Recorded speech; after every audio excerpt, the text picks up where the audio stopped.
শরীয়তপুরের প্রাচীন জনপদ নড়িয়া একসময় ইদিলপুর পরগনার অধীনে থাকলেও পরবর্তীতে বিক্রমপুর পরগনার অন্তর্ভুক্ত হয় এ জনপদ। ইতিহাসের অনেক সাক্ষী হয়ে রয়েছে এই প্রাচীন জনপদ। এখানে রয়েছে মুঘল ও সুলতানি আমলের স্মৃতিসহ অনেক প্রাচীন স্থাপনা।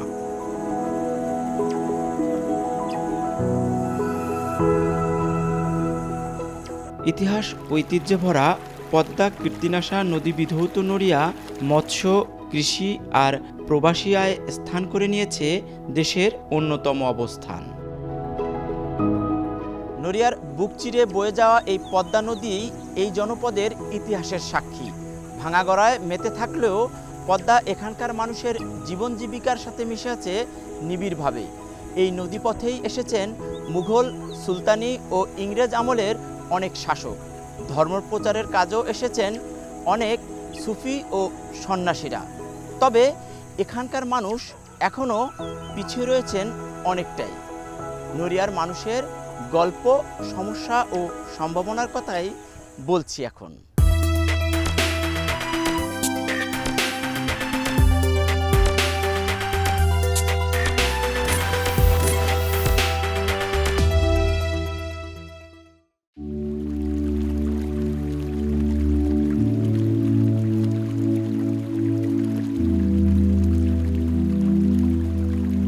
পদ্মার ইলিশের সুখ্যাতি দেশ জুড়ে। ভোর থেকে শুরু হয় পদ্মা নদীতে মাছ শিকার। নৌকা আর জাল নিয়ে নদীতে নেমে পড়েন জেলেরা।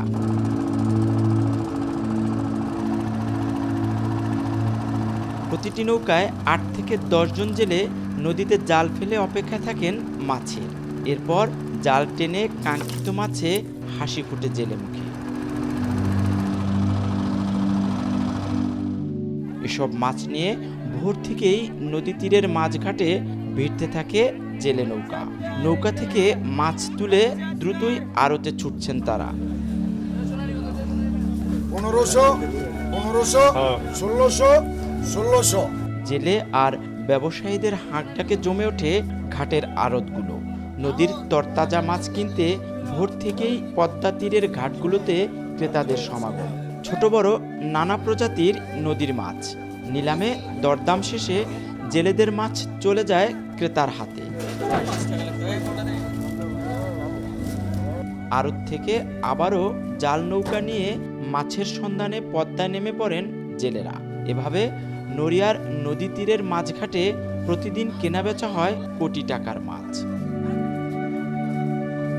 এই সুরেশ্বর পদ্মা নদীর মাছে অনেক উপার্জন হয়। আমাদের নড়িয়া আড়ত আছে, সুরেশ্বর আড়ত আছে, আবার কিছু কিছু বাজার ক্ষেত্র আড়তদার আছে। এরা সবই আমরা সফল। পদ্মা নদী থাকাতে আমাকে ব্যবসাও ভালো চলতে আছে। এই নদীর উসিলায় আয় আছে, আড়তদাররা আছে, আপনার দোকানদার আছে, আপনার পাইকাররা আছে, সমস্ত কিছু এই নদীর উপরেই আয় হইতে আছে। মানুষের চলাচল করতে আছে, মানুষে দুইটা ডাল ভাত খাইতে পারে এই নদীর উসিলাই।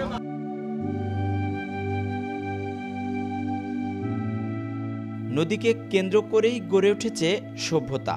পদ্মা ও কীর্তিনাশা নদীর অববাহিকায় নড়িয়ার মূল শহর গড়ে উঠেছে। তবে পদ্মার অপর প্রান্তে রয়েছে নড়িয়ার বিশাল চরাঞ্চল, যেখানে প্রাকৃতিক সৌন্দর্য আর কৃষি মৎস্যে ভরপুর। চরগুলো প্রাকৃতিক শোভা আর কৃষি ও মৎস্য খাতে অবদান রাখলেও এসব চরের বাসিন্দাদের যোগাযোগ, শিক্ষা ও স্বাস্থ্যসেবা অপ্রতুল। চর থেকে উপজেলা সদরে যেতে ইঞ্জিন চালিত নৌকাই ভরসা। তাই চরের মানুষ শিক্ষা ও চিকিৎসার মতো মৌলিক চাহিদা থেকে অনেকটাই বঞ্চিত।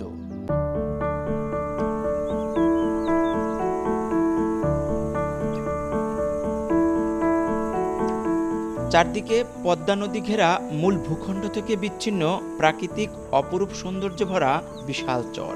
চরের মাঝ দিয়ে বয়ে গেছে আঁকাবাঁকা সরু নদী ও খাল। এসব খালে ছোট ছোট নৌকায় চলাচল চরের বাসিন্দাদের।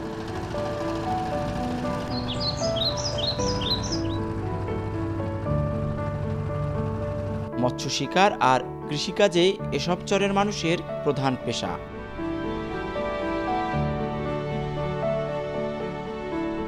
পদ্মার পলিমাখা চরে এসব কৃষিজমি বেশ উর্বর, তাই প্রচুর ধান উৎপাদন হয়ে থাকে এসব চরে। নানান প্রকার সবজির জন্য চরের জমি উপযুক্ত। শাকসবজির ফলন ভালো হওয়ায় দিন দিন বাড়ছে সবজির চাষাবাদ।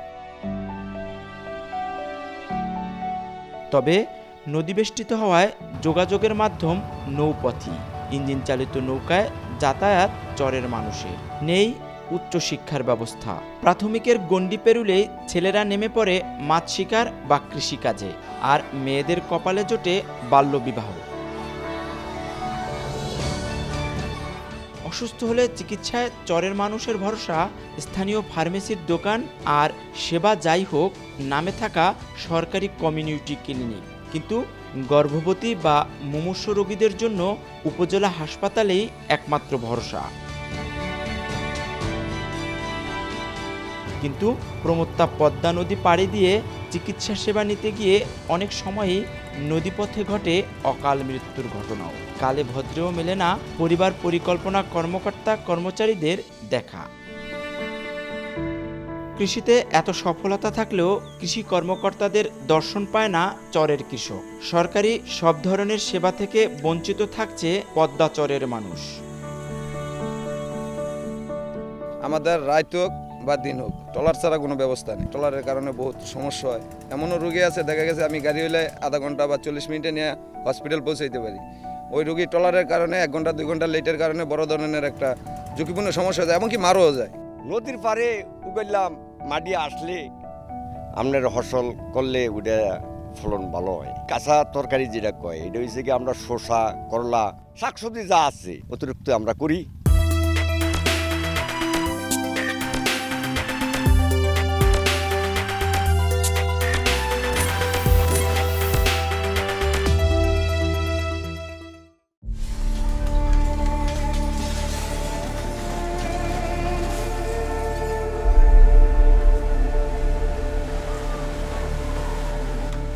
গানের কথার মতোই পদ্মার একুল ভাঙে অকুল গড়ে, এই তো নদীর খেলা। হাটবাজার পৌর এলাকা পদ্মাগর্ভে ভেসে গেছে। বড় বড় ভবন নিমিষে চোখের সামনে গিলে খেয়েছে সর্বনাশী পদ্মা। বিধ্বস্ত নগরীতে পরিণত হয়েছিল এই জনপদ।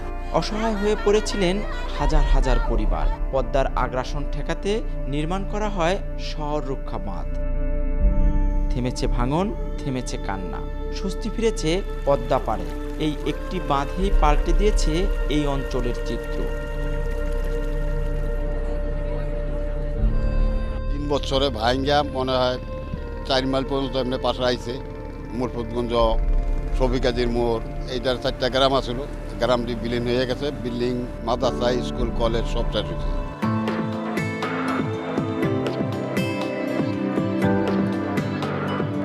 শহরের পশ্চিম পাশ দিয়ে বয়ে গেছে পদ্মার শাখা নদী কীর্তিনাশা। এই নদী শহরকে করেছে দৃষ্টিনন্দন। নদী বিভাজন করেছে নড়িয়ার 4টি ইউনিয়নকে: রাজনগর, নশাসন, মোক্তারের চর ও জবসা। দুই প্রান্তের সংযোগ ঘটাতে কীর্তিনাশার উপর নির্মাণ করা হয়েছিল ভাষা সৈনিক ডাক্তার গোলাম মাওলা সেতু। কিন্তু দীর্ঘ 9 বছরেও নতুন সেতুর নির্মাণ কাজ শেষ না হওয়ায় চরম দুর্ভোগে দুই প্রান্তের লাখো মানুষ। প্রতিদিন নৌকায় ঝুঁকি নিয়ে হতে হচ্ছে নদী পারাপার। পদচ্যুত হওয়ার সাথে সাথে এই কাজটা হওয়ার কথা ছিল। এই ব্রিজটা প্রায় 8 বছরের বেশি হবে না, কাজ এভাবে ভিতরে রাখছে, কাজটা হচ্ছে না। এবং আমাদের এই রাস্তা, যোগাযোগ ঢাকা রাস্তাটা খুবই খারাপ অবস্থা। আমাদের এই পরে যে ব্যবসা বাণিজ্য আছে, যারা ব্যবসা বাণিজ্য করে বা স্কুলে ছাত্রছাত্রী যারা চলাফেরা করে, তাদের সবারই সমস্যা। আজকে তলার বলে গেছে একটা সকালবেলা, অনেক লোকের ক্ষতি হয়েছে। নিয়ে আমাদের বেশি হাতে পারাপারে তো অনেক সময় লাগে, কারণ কোনো ক্ষেত্রে আমরা ট্রলারও পাই না, যার কারণে আমাদের ফোন দিয়ে ট্রলার আনা লাগে। সেক্ষেত্রে আমাদের রুগীদের যদি ভালো অবস্থা যদি মোটামুটি থাকে, ঢাকা যাইতে যেতে সেই রুগীর অবস্থা আরও খারাপ হয়ে যায় দিন দিন। সবুজ শ্যামলে ঘেরা নড়িয়ার এই অপরূপ সৌন্দর্য কালে কালে মুগ্ধ করেছে শাসকদের। তাদের শাসনামলে নির্মাণ করেছিলেন বিভিন্ন স্থাপনা। মুঘল ও সুলতানি আমলের এসব নিদর্শন এখন কালের সাক্ষী।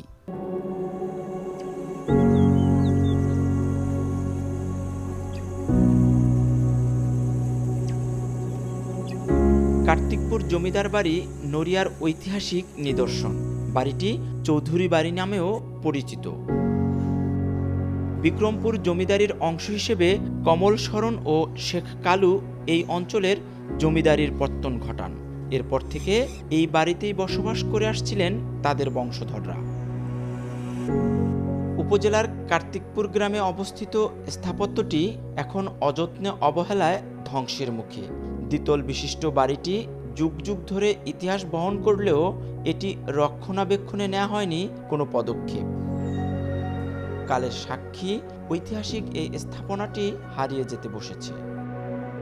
যারা সেই সময়ে জমিদার হতেন তারা লোক বলে এবং শক্তি বলে, অর্থনৈতিক বলে বলিয়ান যারা ছিলেন তারাই এই জমিদারিত্ব প্রাণ পান। জমিদারিত্বের আরেকটা ব্যাপার হলো এরা জমিদারি দিয়ে চৌধুরী উপাধিটা দেওয়া হয়। চৌধুরী কোনো না, কোনো পদবি না। এর চৌধুরীটা হলো ব্রিটিশগো যারা আনুগত্য স্বীকার করে তাদেরকে জমিদারি দেওয়া হয়। বিশেষ করে প্রভাবশালী লোক যারা ছিল এবং শিক্ষিত, ব্রিটিশ শিক্ষায় শিক্ষিত, তাদেরকেই চৌধুরী উপাধিটা দেওয়া হয়। আর এই জমিদার বাড়িটা ওই ব্রিটিশ জমিদারি পত্তন যখন থেকে শুরু হয়েছে তখন থেকেই।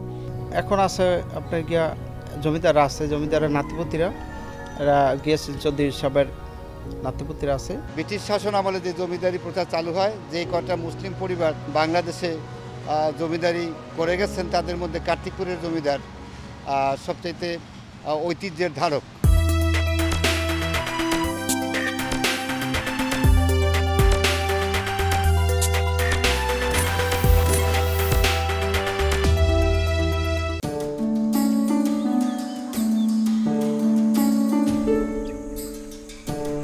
নড়িয়ায় রয়েছে প্রত্নতাত্ত্বিক অনেক নিদর্শন।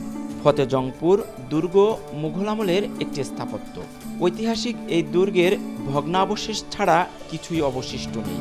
জরাজীর্ণ কয়েকটি দেয়ালেই এখন ঠায় দাঁড়িয়ে আছে। এর নির্মাণশৈলী বলে দেয় এটি মুঘল আমলের স্থাপত্য। ইতিহাস থেকে জানা যায় মুঘল সেনাপতি রাজা মানসিংহ যখন বিক্রমপুর আক্রমণ করেছিল তখন তার যোদ্ধারা এখানকার রাজা কেদার রায়ের সাথে যুদ্ধে পরাজিত হয়ে এই দুর্গে অবস্থান নিয়েছিল। মানসিংহ এ পরাজয় মেনে নিতে পারেননি। তিনি আরও সেনাবাহিনী পাঠিয়েছিলেন। এরপর কেদার রায়ের সাথে প্রচণ্ড যুদ্ধ হয়। সেই যুদ্ধে কেদার রায় পরাজিত হয় এবং তিনি মৃত্যুবরণ করেন। এরপর মানসিংহ এই স্থানের নাম শ্রীনগর পরিবর্তন করে নাম দেন ফতেজংপুর।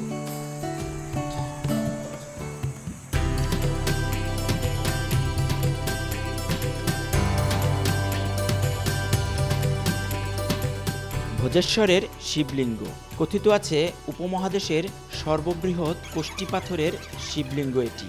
এখানে সনাতন ধর্মাবলম্বীদের বিভিন্ন পূজা ও উৎসব হয়ে থাকে। দেশের বিভিন্ন স্থান এবং বিদেশ থেকেও অনেক ভক্ত ও দর্শনার্থীরা এখানে পূজা দিতে এবং স্থানটি দেখতে আসেন। এই শিবটা হচ্ছে আজ দীর্ঘদিন প্রায় 100 বছরের পুরানো। এটা সর্বপ্রথম ছিল পদ্মার উপর। পদ্মার উপর থেকে আমাদের রাজনগর আসে। সেখান থেকে স্বাধীনতার পরে আমরা এই মথুরাতে স্থাপন করি। মাসের প্রতি সোমবারই এখানে মেলার মতোই জমে। এই শিবটা হলো এই উপমহাদেশে, আমার এশিয়া মহাদেশে আমরা সর্ববৃহত্তম বলেই আমরা জানি। শিবটা হচ্ছে আপনার প্রায় 95 মণ ওজন এবং কোষ্ঠী পাথরের।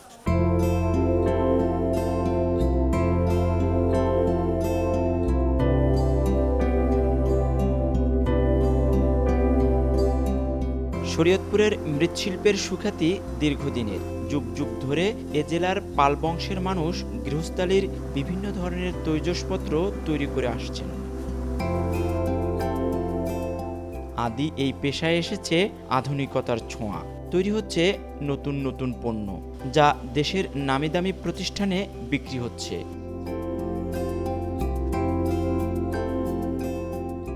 নিত্য নতুন নকশায় তৈরি এসব পণ্য দেশের গণ্ডি পেরিয়ে যাচ্ছে ইউরোপ, আমেরিকা ও অস্ট্রেলিয়া মহাদেশে। আসছে বৈদেশিক মুদ্রা। পুরনো এই ঐতিহ্য ধরে রাখতে এগিয়ে এসেছে নড়িয়ার পাল বংশের নতুন প্রজন্মের মৃৎশিল্পীরা। দেশীয় ও আন্তর্জাতিক বাজারের চাহিদার সাথে নকশার পরিবর্তন হচ্ছে শোপিস বা ডেকোরেশন ধরনে। আমাদের পূর্বপুরুষের ব্যবসা ছিল আপনার টালির, মানে অর্থাৎ ছাদে যে টালিগুলো ব্যবহার হইতো, এখন সেগুলা বিলুপ্ত হয়ে যাওয়ার পরে এখন আমরা ওই যে ঢাকা মরণ চাঁদ পাল, তো ওই মরণ পালের থেকে আমার এক ভাই ওই কাজটা শিখেছিল। এই কাজটা এখন পর্যন্ত আমরা ধরেই রেখেছি, মানে এখনও এক্সপোর্ট হয়, তবে আগে যে পরিমাণ এক্সপোর্ট হইতো এখন সেই পরিমাণ হয় না। এখন কিছু কিছু মাল আমাদের লোকালে দিতে হয়। আমাদের কার্তিকপুর মৃৎশিল্প যেটা আগে থেকে তৈরি বিগত প্রায় 30 বছরের উপরে, তো সেখান থেকে আমরা এই পর্যন্ত এসেছি। এখন যে আধুনিকতার ছোঁয়া সেটা হচ্ছে ব্যবহারিক, আমি যে প্রোডাক্টটা তৈরি করব সেটা যেন মানুষ কোনো না কোনো কাজে ব্যবহার করতে পারে, তো এইটা মাথায় রেখে আমাদেরকে তৈরি করতে হয় সেভাবে।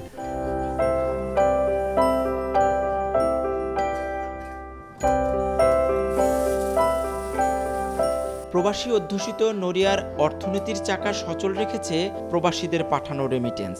অধিকাংশ প্রবাসী ইউরোপের ইতালিকে বেছে নিয়েছেন। এছাড়া আমেরিকা বা মধ্যপ্রাচ্যেও আছেন এই অঞ্চলের মানুষ। প্রবাসীদের পাঠানো অর্থে নির্মাণ করা হয়েছে দৃষ্টিনন্দন এক একটি বাড়ি। ইউরোপ বা আমেরিকার নকশায় নির্মাণ হচ্ছে এসব বাড়ি। নড়িয়ার প্রবাসীরা শুধুমাত্র আবাসন খাতে বিনিয়োগ করছেন কোটি কোটি টাকা। শিল্প খাতে প্রবাসীদের বিনিয়োগে আগ্রহী করে না তোলার কারণে গড়ে উঠছে না কোনো শিল্প প্রতিষ্ঠান। আমরা নড়িয়াবাসী যারা আছি, এটা রেমিটেন্স বা প্রবাসীদের আয় দিয়ে আমাদের অর্থনৈতিকটা চলে। যেমন বড় বড় বিল্ডিং বা ভবন হচ্ছে, এগুলো প্রবাসী আয় দিয়ে, দেশের টাকা দিয়ে ওইভাবে করা সম্ভব না। আমরা ব্যবসা বাণিজ্য করি, সর্বোপরি আমরা এখানে ওই অর্থনীতিকে প্রবাসী অর্থনীতির অবস্থা নিয়ে আমরা টিকে আছি।